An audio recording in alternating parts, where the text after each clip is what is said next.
ఇప్పుడు నేను రమ్మంటున్నా బావ మన ఇంటికి వెళ్దాం. నువ్వు దొబ్బై ఏం ఫస్ట్ నువ్వు దొబ్బై నీకు ఎందుకు అవుతావు ఇంకా నువ్వేంద్రా ఎక్కువ తక్కువ చెప్తున్నావు. చూసినావు అక్క నీ అల్లుని నువ్వే అదుపులో పెట్టుకోవాలి. నువ్వు ఇక్కడ ఉండి ఏం చేస్తావో నాకు తెలుసు. పోదాం పై ఇంటికి. అవునే తెలిసిందిగా బరాబరి ఇక్కడనే ఉంటా పని అయితే వరకు ఎక్కడికి రాను ఎవ్వరికి ఎప్పుడో చెప్పుకోపోనాడు.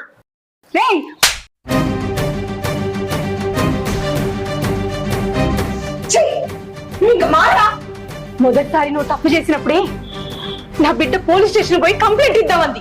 దాని సంసారం ఎక్కడ ఆగమవుతుందో అని నేనే ఓర్చుకొని ఓపిక బట్టి దానికి నచ్చ చెప్పి కాపురానికి పంపించిన. అయినా నువ్వు మారినట్టు నటించినావు.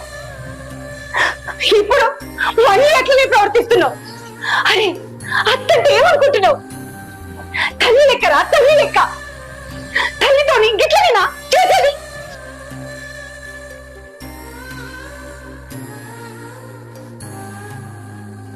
అక్క ఇది చెప్తే ఇట్లా విన్నాడు నేను ఖచ్చితంగా కంప్లైంట్ ఇద్దాం.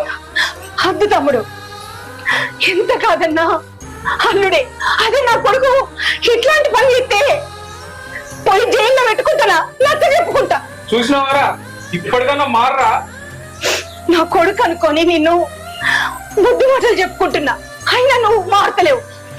ఇప్పటికైనా మారు.